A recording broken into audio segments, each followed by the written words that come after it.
अनुग्रह चर्च में कॉल करके प्रार्थना करवाएं व अपने लिए स्पिरिचुअल गाइडेंस लें। हमारे चैनल को सब्सक्राइब करें व दूसरों को भी शेयर करें। पहला राजाओं इसका 16वां अध्याय उसकी 29 आयत से लेकर उसकी 32 आयत पहले पढ़ेंगे। यहूदा के राजा आसा के 38वें वर्ष में ओमरी का पुत्र अहाब इजराइल पर राज्य करने लगा और इजराइल पर शोमरोन में 22 वर्ष तक राज्य करता रहा।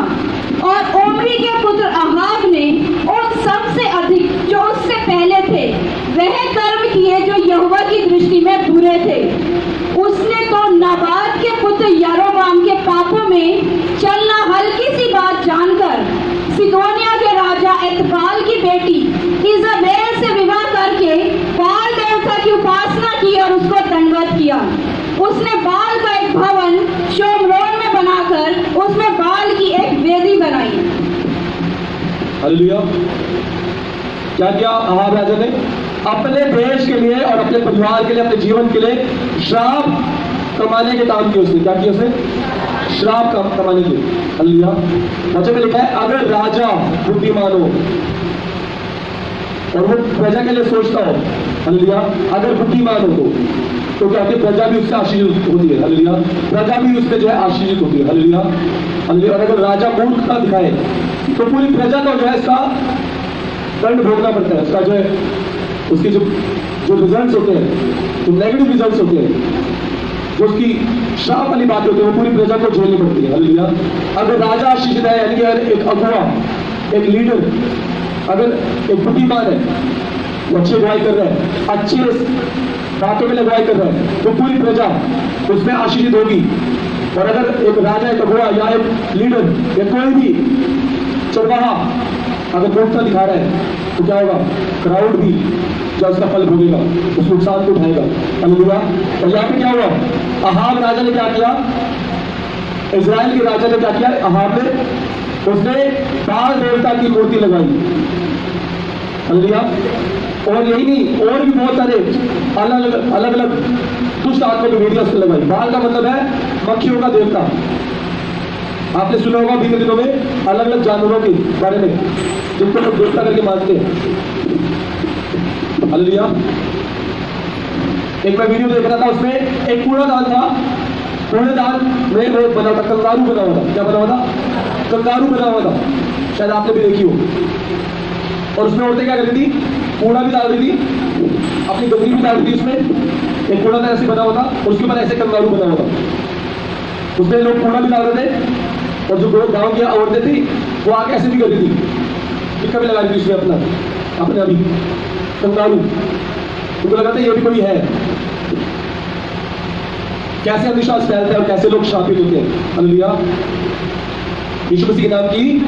लेकिन आप सब जन आशीषित हैं, उद्धार पाए लोग हैं। आप सब जन, आप में से हर जन आज से सुपर ब्लेस्ड होगा यीशु मसीह के नाम से। क्योंकि प्रभु यीशु मसीह के वचन के अनुसार आप परमेश्वर की उस रोटी को खा रहे हैं जो परमेश्वर के मुंह से निकल रही है। हालेलुया। और यहाँ पे क्या हुआ? उसने इजाबेल से, एक नॉन बिलीवर से, एक घृणित स्त्री से शादी की। एक व्यभिचारिणी की आत्मा वाली स्त्री से क्या की? उसने शादी कर ली, मैरिज कर ली इजाबेल से। हालेलुया। तो उसके बाद क्या हुआ?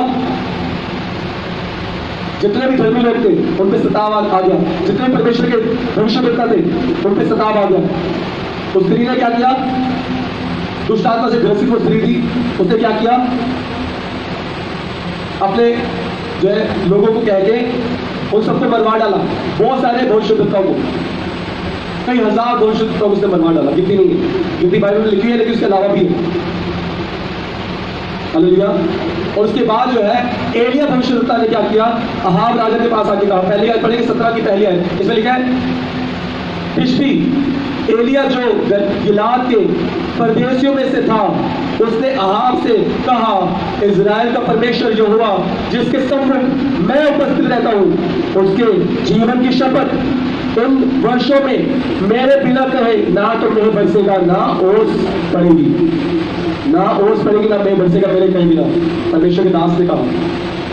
परमेश्वर के दास भविष्यवक्ता एलिया ने ये बात जाके अहाब राजा से कह दी। हालेलुया। और उसके बाद 3.5 वर्ष ना बारिश हुई ना ओस पड़ी। देश का काल पड़ गया। लोग मरने लगे, जानवर मरने लगे, खेतियां बर्बाद हो गई, पेड़ सूखने लगे, लोग पेड़ों की छाल काट काट के खाने लगे, क्योंकि खेती बाड़ी नहीं थी। लोग घास फूस खाने लगे, मिट्टी खाने लगे। 3.5 साल में जो जानवर मरे पड़े रहे उनको खा खा के उन्होंने सर्वाइव किया, और जो नहीं कर पाए वो मर गए, डेथ हो गई 3.5 साल में। और अहाब राजा को क्या करना पड़ा? इम्पोर्ट करना पड़ा, खाने पीने की वस्तुएं इम्पोर्ट करनी पड़ी। ऐसा कैसे हो सकता है? दिल्ली जितना देश, दिल्ली जितना स्पेस है, जितना उसके लगभग सिर्फ उस एरिया में 3.5 वर्ष ना बारिश हुई ना ओस पड़ी, बाकी सब जगह हो रही है। ऐसे कैसे हो सकता है? कितने से समझते इस बात को? क्योंकि इसने कहा परमेश्वर के दास ने वो बात बोली, जो परमेश्वर की सेवा करेगा परमेश्वर उसका आदर करेंगे, परमेश्वर उसका आदर करेंगे, उसके जुबान पे सामर्थ होगी, तो जो बोलेगा वो होगा। हालेलुया, यीशु मसीह के नाम की महिमा। आज आपको परमेश्वर के दास, जो जितने परमेश्वर के दास, अभिषेक दास है, उनकी अहमियत समझ आएगी आपको। अभी हम पेंटेकोस्ट के दिन तक क्या चीज स्टडी कर रहे हैं बताइए? पेंटेकोस्ट के दिन तक क्या चीज स्टडी कर रहे हैं? पवित्र आत्मा के कामों के बारे में, पवित्र आत्मा के अभिषेक के बारे में, वरदानों के बारे में, हालेलुया, फलों के बारे में, पवित्र आत्मा के फलों के बारे में। ये सब चीजें कब तक स्टडी करेंगे? आगे भी करते रहेंगे, लेकिन अभी पूरा फोकस हम अपने आत्मिक जीवन की बढ़ोतरी के लिए, मजबूती के लिए कर रहे हैं। हालेलुया, कितने ज्यादा आशीष हुई बीते दिनों में? हालेलुया, आज से और ज्यादा आशीष होगी यीशु मसीह के नाम से। और आपकी अगली सबसे बड़ी गवाही और आशीष आने वाली यीशु मसीह के नाम से।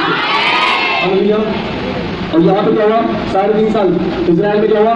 ना ओस पड़ी ना बारिश हुई। हालेलुया, लोग मरने लगे और वहां पे अकाल पड़ा।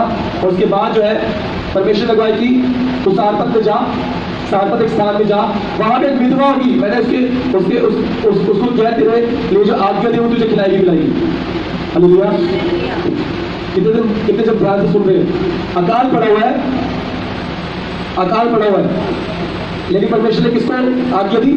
एक विधवा स्त्री, जिसको सपोर्ट की जरूरत है, जिसको खाने पीने की जो वस्तु है वो कोई और मुहैया करवाए, कोई और जन मुहैया करवाए। तो जब लिखा है विधवाओं का, अनाथों का तू न्याय कर, उनको सपोर्ट कर, बाइबल में लिखा हुआ। लेकिन यहाँ पे क्या कर रहे हैं परमेश्वर? कह रहे हैं कि उस विधवा के पास जाओ, वो तो देगी, उस विधवा के स्त्री के पास जाओ, वो तो देगी। परमेश्वर का वचन जब भविष्यद्वक्ता एलिय्याह के पास आया, उन्होंने कोई हिम्मत नहीं पूछी। परमेश्वर को कैसे करेगी? क्योंकि वो परमेश्वर के तरीकों को जानते हैं कि हर एक जन जो अपनी घटी में से बोता है वो हमेशा आशीषित रहता है। अपनी घटी में, आप जानते हैं ऐसी बहुत सारी बहनें जिनको 3-3, 4 बच्चे अपनी घटी में से बोते हैं, देखा मैंने, जो विधवा है वो, मैंने उनको देखा मैंने, और एक नहीं कई केसेस है, अपनी घटी में से बोया उन्होंने। क्यों बोया? कि उनके बच्चे जो आगे आशीषित हो। और वो देख रही है, फलों को काटती है, प्रमोशन हो जाती है, बिजनेस डबल बढ़ोतरी पाते हैं, बिजनेस एक्सपेंड हो रहे हैं। हालेलुया, जॉब में ब्लेसिंग मिल रही है। हालेलुया, बड़ी बड़ी गुड न्यूज बन रही है यीशु मसीह के नाम से। हालेलुया, जो घटी में से बोलता है उसके लिए बड़ी ब्लेसिंग है, बहुत बड़ी ब्लेसिंग है, बहुत बड़ी ब्लेसिंग है। हालेलुया। और यहाँ पे जब हम इसकी 13, 12 और 13 जब हम इसकी पढ़ते हैं, पढ़िए 13 पढ़िए। एलिय्याह ने उससे कहा मत डर, जाकर अपनी बात के अनुसार कर, परंतु पहले मेरे लिए एक छोटी सी रोटी बनाकर मेरे पास ले आ, फिर इसके बाद अपने और अपने बेटे के लिए बनाना। हालेलुया, क्या कहा एलिय्याह ने? अब कोई भी नया जो परमेश्वर के वचन को नहीं जानता वो क्या सोचेगा? ये तो कितना सेल्फिश है, ये तो कितना सेल्फिश है। उनके पास खाने को नहीं है, माँ और बेटे मरने को है, आखिरी बाइट है, एक ही रोटी बनेगी, आधी रोटी बनेगी, बस इतना ही। घड़े में मैदा पड़ा हुआ है थोड़ा सा, और कुप्पी में थोड़ा सा तेल पड़ा हुआ है, एक ही टाइम का, एक ही ग्राही माँ और बेटा खा लेंगे, उतना ही पड़ा है बस, एक ही ग्राही का। लेकिन वहां पे भी परमेश्वर दास एलिय्याह क्या कह रहे? तो जा पहले क्या कर? मत्ती 6 अध्याय 2-3 तो लिखा है, पहले तुम परमेश्वर के धर्म की और राज्य की खोज करो, सब आशीष, सब वस्तुएं, सब गुड न्यूज़ तुम्हें मिल जाएगी यीशु मसीह के नाम से, इस जीवन की भी और स्वर्गीय ब्लेसिंग भी। जब आप पहले परमेश्वर के धर्म के राज्य की खोज करोगे, सबके लिए हो, मेरे लिए भी और आपके लिए भी। हालेलुया। और यहाँ पे क्या हुआ? एलिय्याह भविष्यद्वक्ता क्या कह रहे हैं? उसके स्त्री के घर पे पहुंचे, उसने कहा तो मेरे घड़े में एक मुट्ठी भर क्या है? मैदा पड़ा है, एक मुट्ठी भर, और एक कुप्पी में क्या? थोड़ा सा तेल पड़ा है। क्या माँ बेटे खाए और उसके बाद हमें कोई आशा नहीं है कि कुछ मिलेगा या नहीं मिलेगा, इसको खा के हम मर जाएंगे। किसको बोल रही है? उसको पता नहीं कि परमेश्वर के दास है, भी आके मिले हैं, लेकिन बाद में उनके पहनावे से पता लगा ये यहूदी है, ये जो है कुछ ना कुछ तो है, ये परमेश्वर से कनेक्टेड है। हालेलुया। उसके बाद उसने कहा कि कोई बात नहीं, तू टेंशन ना ले, तू पहले जाके मेरे लिए एक छोटी सी रोटी बना के ला, मेरे लिए लेके आ। उसके बाद तेरे घड़े में जो मैदा है वो घटेगा ही नहीं। क्या बोला परमेश्वर दास ने? घटेगा ही नहीं, और तेल खत्म होगा ही नहीं, तू पहले मेरे को दे दे। परमेश्वर के दास को देते पहले, घटेगा ही नहीं कभी। और यहाँ पे आगे लिखा है 14-15 पढ़ो। क्योंकि इज़राइल का परमेश्वर यहोवा यूं कहता है कि जब तक यहोवा भूमि पर मेंह ना बरसाएगा तब तक ना तो उसके घड़े का मैदा समाप्त होगा और ना उस कुप्पी का तेल घटेगा। तब वह चली गई और एलिया के वचन के अनुसार तब से वह और स्त्री और उसका घराना बहुत दिन तक खाते रहे। हालेलुया। बहुत दिन तक खाते रहे। अभी क्या हुआ था? कोविड आया तो क्या हुआ संसार में? क्या हुआ? हर जगह भूखमरी, हर जगह लोग बीमारियों से मरने लगे, अलग अलग प्रकार से उनकी डेथ होने लगी। बीमारी होती और उसके जो अलग अलग नुकसान थे बहुत सारे थे। शेयर मार्केट क्रैश हो गई, लोगों के बिजनेस ठप हो गए, लोगों की जॉब चली गई, लोग जो ईएमआई भर रहे थे कर्जा चढ़ गया लोगों के ऊपर। हालेलुया। लेकिन आप सब जो अनुग्रह चर्च से और जितनी भी आत्मिक कलीसियाएं हैं उनसे जो कनेक्टेड हो, हालेलुया, आपको कोई कमी घटी नहीं होगी परमेश्वर में। कितनी बड़ी गवाही है, कितनी बड़ी गवाही है। हालेलुया। जैसे हम बैठे हैं छोटे से भवन में, जब 55 गज के भवन में एक के ऊपर एक बैठा करते थे, इतना बढ़िया सोशल डिस्टेंसिंग मेंटेन करते थे। तो दूसरे सामने को दिक्कत होगी, यहाँ पे जगह ही नहीं बैठ रही, तो वहां कोविड आया नहीं किसी के पास। और यहाँ तक कि जितने नॉन बिलीवर्स जिनको आप सबने गाइड किया था, जिनको कोविड हो गया था, उन्होंने अपने लिए प्रेयर करा। कितने हजारों लोगों ने प्रेयर किया। सेम डे थी, सेम वेंटिलेटर से आउट, सेम डे आईसीयू से आउट। कितनी बड़ी गवाही है यूट्यूब पे डाल दी, कितनी गवाही। हालेलुया। कितनी गवाही है, कितना और परमेश्वर के आप चिन्ह चमत्कार देखना चाहते हो कि वो परमेश्वर है, वो उद्धार करता परमेश्वर, वो सब कुछ करते हैं संसार में। हालेलुया। वो सब कुछ कर सकते हैं हमारे लिए, उन्होंने सब कुछ किया हमारे लिए। जब हम पापी ही थे तो क्रूस पर अपने आप का बलिदान किया। इससे बड़ा कोई कर सकता है क्या? अपना जीवन ही, अपने शरीर को ही उन्होंने इस तरीके से कर लिया, सेक्रीफाइस कर दिया अपने आप को। हमारी बीमारियों के लिए 39 कोड़े खाए, क्या उनको जरूरत थी? वैसे भी कर सकते थे, लेकिन वो दाम चुकाना और दाम चुका के हमें इस बात को बताना कि मैं तुमसे कितना प्यार करता हूँ। मैंने स्वर्गदूत को नहीं भेजा सेक्रीफाइस के लिए, मैंने किसी महापुरुष को नहीं भेजा, किसी जानवर को नहीं भेजा, मैंने अपने आप का सेक्रीफाइस कर तुम्हारे, मैं इतना प्यार करता हूँ तुमसे। और अगर इतना प्यार परमेश्वर करते हैं तो हमें और क्या क्या ना देनी, सोचिए। हालेलुया। बस हमें अपने विश्वास को बढ़ाने की प्रार्थना करनी है। एवरी सिंगल डे परमेश्वर मेरा विश्वास बढ़ता जाए, मैं हर एक वचन को मानने पाऊँ, मैं अंतर विश्वास योग्य ठहरूं परमेश्वर। और जब आपका राज्य है तो आप मेरी सुधी लेना। ये हमारी प्रेयर होनी चाहिए। एवरीडे पश्चाताप, एवरीडे विश्वास को बढ़ाने की प्रार्थना करनी चाहिए आपको। कोविड में लोगों के बिजनेस डबल हो रहे थे, है ना? विनीत है उनका कोविड में बिजनेस डबल हो गया। प्रेयर कराई, बिजनेस छूट गया था, कपड़े का बिजनेस था। पास्टरी बिजनेस ये वाला है। मैंने कहा जो भी कुछ भी शुरू करोगे बिजनेस डबल कमाओगे, जितना कमाते थे उससे डबल कमाओगे। दूसरा बिजनेस शुरू किया कोविड के दौरान ही, लॉकडाउन के दौरान ही बिजनेस डबल हो गया शुरू किया। कितने सारे लोगों की कोविड में जॉब नहीं थी, यहाँ पे प्रेयर करके जॉब लग गई थी शुरू किया कोविड के दिनों में। कोविड के दिनों में लोगों के बिजनेस चल रहे थे। अनुग्रह चर्च की स्पेसिफिकली ये गवाही आप सब जानते हैं। अगर नहीं जानते होते तो कोई ना कोई बोल पड़ता, पास झूठ बोल रहा है। कितने पुराने जन ये जानते, इस गवाही के साक्षी है। हालेलुया। तो विश्व मसीह के नाम की महिमा जोरदार सा विश्व मसीह के नाम की। और उसके बाद किसी बीमारी की वजह से उस विधवा स्त्री का बेटा मर गया। हालेलुया। और विधवा स्त्री का बेटा जब मर गया तो वो दुआएं देने लगी कि हे परमेश्वर के दास, हे परमेश्वर के जन, क्या तू इसलिए हमारे पास आया है कि मेरा बेटा मर जाए और तू जो है मेरे पापों को मुझे स्मरण कराए। हालेलुया। तब वो परमेश्वर दास एलिया ने कहा कि अपने बेटे को मुझे सौंप दे। क्या कहते? मुझे सौंप दे। हालेलुया। और उसके बाद जो है एलिया ने परमेश्वर से प्रार्थना की, परमेश्वर की दुहाई दी, गिड़गिड़ा के जो है परमेश्वर से प्रार्थना की। हालेलुया।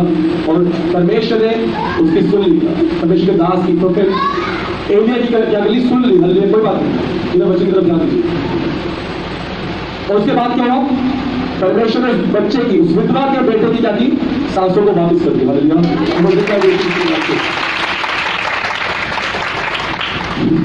एक मुस्लिम परिवार में एक लड़की की डेथ होती थी, नॉन बिलीवर परिवार में। जब हम अलीजा मैम और हम जब स्लम में यहाँ पे सेवा करते थे, ये गवाही 4 साल पुरानी है। 9 साल की लड़की थी मुस्लिम परिवार से, और वहाँ पे जो है हम प्रेयर करने जाते थे वहाँ पे स्लम में। तो वहाँ पे भी बहुत चमत्कार हुआ, कैंसर के, टीबी के, टीबी, बहुत सारे, बहुत अलग अलग बीमारी जो लोगों की थी वो ठीक हुई है। तो उनसे लोगों को विश्वास था, और बच्चों ने बताया था कि मुद्दे जिंदा होते हैं यीशु मसीह के नाम से। उनको विश्वास था क्योंकि वो प्रूफ देख चुके थे। वहाँ पर क्या हुआ, जब मेरा समय होता था 1-1:30 बजे मैं वहाँ पे था, 11 बजे के आसपास अलीजा मैं वहाँ पे बच्चों को पढ़ाने आती थी। और उनको पता चला तो सुबह से मरी हुई है, सर्दियों के दिन। क्यों? क्योंकि बिजली के खंभे में उसमें तार लगा के पानी गर्म करते थे बकेट में, और उससे वो चिपक गई, और ऐसी जगह चिपक गई थी किसी को दिखी नहीं वो। उसको 6 घंटे हो चुके थे मरे हुए। उसका पूरे शरीर का खून जो है सूख चुका था, जैसे आपके कहीं कट लग जाए और ब्लीडिंग होती है, उसके बाद वो सूख जाती है ना। डॉक्टर विजय ऐसे होता है, ऐसे होता है ना। उसके बाद अब वहां पे जब मैं पहुंचा तो वहां पे सब 4-5 लेडीज जो है ऐसे पास बुक करती करती मेरे पास, इनको पता था मैं यहाँ पे बुलेट लगा हूँ, बुलेट पार करता हूँ। उसके बाद जो है वो आई, उन्होंने कहा कि ये मुसलमानों की लड़की को मर गई है, आओ जल्द चल के प्रार्थना करो, जिंदा करो उसको। मैंने कहा ठीक है, क्योंकि मैंने परमेश्वर के कार्य को देखा था, खुद से नहीं किया था। तब तक सब कुछ यीशु मसीह करते हैं अगर आपका विश्वास है। उन लेडीज का विश्वास था, उन लेडीज का विश्वास था कि वो जिंदा हो जाएगी यीशु मसीह के नाम से प्रार्थना में। अब वहाँ पे अलीजा मैम थी, मैंने काम पर सारी बहनें एक दूसरे हाथ पकड़ो, उसको चादर से दिए दो। जो लड़की के चाचा थे वो उसके बालों का ऐसे संभाल थे, पीछे कर थे और रो रहे थे। और वो जो उसके चाचा थे वो सारी जो लेडीज जो प्रेयर में आती थी उनका मजाक उड़ाया करता था कि ये तो हालेलुया बन गई है, ये बोलते हालेलुया बन गई। उनको कमेंट पास करते थे, हालेलुया जारी होगी, ऐसे कमेंट पास करते थे। अब उसके बाद क्या हुआ, वो जब हमने सोचा प्रेयर करते हैं, मैंने कहा लीजिए आप किसी शादी का रख लो, मैं सिर का रखता हूँ, सब मिलकर प्रेयर करते हैं। प्रेयर की 15 मिनट प्रेयर की, मैंने कहा क्या करें, चले या प्रेयर करते हैं। 15 मिनट हो गए, क्या करें, सबको देखो, सब लोग गए। अब उसके बाद एकदम से क्या हुआ, उसको एकदम से झटका लगा। सोचो उसकी पूरी बॉडी से ब्लड सूख चुका है, सब कुछ उसका, सारे ऑर्गन्स डेड हो चुके हैं, है ना। 7 मिनट अगर ब्रेन में ऑक्सीजन ना है तो ब्रेन डेड हो जाता है, डैमेज होता है, बिल्कुल खत्म हो जाता है। सोचो 6 घंटे बाद। उससे पहले क्या हुआ था, डॉक्टर्स आए थे वहाँ पे, लोकल डॉक्टर्स आए थे वहाँ पे, चेक करके गए। उन्होंने कहा कि चाचा ने हॉस्पिटल लेके गए, चाचा ने हॉस्पिटल लेके गए। उन्होंने कहा कि 6 घंटे हो चुके हैं मरे हुए, इसको सूख चुका है पूरे, पूरे शरीर उसका जो है ना, उसका हरा रंग दिख रहा था पूरी शरीर से, ऐसे स्किन। और उसके बाद जो है जब प्रेयर हुई यीशु मसीह के नाम से, हालेलुया, वो जो मजाक उड़ाता था चाचा, सबसे पहले वही चिल्लाया, किसकी सांस में वापस आ गई, वो चिल्लाया, उसने हालेलुया बोला सबसे पहले। इसका मतलब शायद नहीं पता होगा कि हालेलुया का मतलब क्या, लेकिन सबसे पहले वही हालेलुया चिल्लाया उसने हाथों को उठाकर। हालेलुया, हालेलुया का मतलब होता है स्वर्ग में विराजमान परमेश्वर की स्तुति, प्रशंसा, आराधना, धन्यवाद हो। हालेलुया का मतलब ये होता है, एक इब्रानी का शब्द है हालेलुया। वहां पर एक बड़ी गवाही, अब सोचते हैं हमने रिकॉर्ड क्यों नहीं की, इसको वीडियो ने रिकॉर्ड की, यूट्यूब पे डालते कितने लोग विश्वास करते हैं यीशु मसीह की बड़ी गवाही। उसके बाद अभी 2 साल पहले यशिका की डेथ हुई थी। हालेलुया, यशिका कहाँ पे, इस बच्चे को आप देख लो, 2 साल पहले इसकी डेथ हो गई थी। हालेलुया, 4 घंटे हो चुके थे उसको मरे, उसको डेंगू और मलेरिया एक साथ हो गया। इसने गवाही दी, इतनी बार दे चुके हैं अभी तक। 15 किलो उसका वजन रह गया था बीमारी की वजह से, और डॉक्टर ने डिक्लेयर किया था कि मर चुकी है। फिर इसके सब घर पे मातम, सबको पता गया था कि मर चुकी है, और मातम बनाया जा रहा था, हर जगह मातम, क्योंकि 4 घंटे हो चुके थे। अलग अलग हॉस्पिटल में डॉक्टर रेफर कर रहे थे, नहीं मर चुकी है, नहीं मर चुकी है, नहीं मर चुकी है, इसमें कुछ नहीं था, ऐसे 4 जगह थे। उसके बाद इसके पापा को किसने कहा कि चर्च में आप अनुग्रह चर्च में प्रेयर करा लो। उनके पापा ने यहाँ पे प्रेयर कराई, जो छोटे भवन में थे। उनके पापा को 40 साल से जो है पाइल्स था, क्या कहूँ, बवासीर की बीमारी थी, ब्लड लॉस होता था बहुत ज्यादा। उनके लिए, परिवार के लिए, सबके लिए प्रेयर हुई। तो इस बच्चे की पहले तो सांसें वापस आ गई यीशु मसीह के नाम से, हालेलुया। दूसरा, जिसके पापा जिनको 40 साल से पाइल्स था, वो भी ठीक हो गए यीशु मसीह के नाम से, सेम डे। अगर यीशु मसीह आपके पास है, यीशु मसीह के नाम आपके हृदय में बसा हुआ है, आप सब कुछ कर सकते हैं यीशु मसीह के नाम से। कैंसर, HIV एड्स, जैसी मर्जी बीमारी हो, सब ठीक हो जाएगी यीशु मसीह के नाम से। और जैसी मर्जी प्रॉब्लम हो, हालेलुया। और वहां पे क्या हुआ, एलिया ने परमेश्वर की दुहाई दी, परमेश्वर से प्रार्थना की, और परमेश्वर ने क्या किया, उसकी सांसों को वापस दे दिया। उस बच्चे की, जो विधवा स्त्री का जो बेटा था, उसकी सांसों को वापस कर दिया परमेश्वर ने, हालेलुया। यीशु मसीह के नाम की महिमा, हालेलुया। और 24 आयत में लिखा है, स्त्री ने एलिया से कहा, अब मुझे निश्चय हो गया है कि तू परमेश्वर का जन है। हालेलुया। स्त्री ने क्या कहा, विधवा स्त्री ने? 24 आयत में, पहला राजाओं 17वां अध्याय 24 आयत में क्या लिखा है, स्त्री ने एलिया से कहा, अब मुझे निश्चय हो गया है कि तू परमेश्वर का जन है, और यहोवा का जो वचन तेरे मुंह से निकलता है वह सच होता है। हालेलुया, सच होता है। हालेलुया। सब बोलेंगे आमीन, आमीन, हालेलुया। मैं आज के वचन को बताते हुए जो हमने पहले शुरुआत में प्रार्थना की कि हमें डरना नहीं है, तो यीशु मसीह हमारे साथ है, हमें घबराना नहीं है, यीशु मसीह हमारे साथ है। हालेलुया। आज से आपकी लाइफ में कोई भी डर की बात ना हो, आपको सिर्फ परमेश्वर का भय मानकर अपने जीवन को व्यतीत करना है, बाकी सारी आशीष आपको मिल जाएगी यीशु मसीह। हालेलुया। पहले तो परमेश्वर के धर्म के राज्य की खोज करो, सब वस्तु तुम्हें मिल जाएगी, सब वस्तु तुम्हें मिल जाएगी, शरीर पर, आत्मा की, पृथ्वी की, स्वर्ग की सारी आशीष तुम्हें मिल जाएगी। हालेलुया। यीशु मसीह के नाम की महिमा, हालेलुया। अतः कल की चिंता ना करो, क्योंकि कल का दिन अपनी चिंता आप कर लेगा। आज करे, आज का दुख बहुत है। हालेलुया। चिंता नहीं करनी, सिंपल तरीके से चीजें लिखी है, चिंता नहीं करनी, डरना नहीं है, सिंपल तरीके से लिखा हुआ है, आज्ञाएं हैं। और अगर आप चिंता करते हैं, अगर आप डरते हैं, तो आप पाप करते हैं, और पाप की मजदूरी क्या है? बोलिए, पाप की मजदूरी क्या है? डरना नहीं है, घबराना नहीं है। तो दुष्ट आत्मा है, डर की दुष्ट आत्मा, घबराहट की दुष्ट आत्मा, डांट लगा जाएगी यीशु मसीह के नाम से। जो भी डर की और घबराहट की, एंजाइटी की, डिप्रेशन की दुष्ट, ये सब दुष्ट आत्मा होती है, बीमारी की दुष्ट आत्मा, डांट लगा जाएगी यीशु मसीह के नाम से। जब आप परमेश्वर के अधीन हो गए, तो दुष्ट आत्मा, बीमारियां, कलेश सब आपके अधीन हो गए। लेकिन आपको उस अधिकार को इस्तेमाल करना पड़ेगा यीशु मसीह के नाम से। आज से डरना नहीं, बोला आज से मैं डरूंगा नहीं, और बड़ी गवाही से चर्च में हो, और बड़ी गुड न्यूज़ से अपने चर्च में हो। प्रभु यीशु मसीह के नाम मांगते हैं, आमीन, आमीन।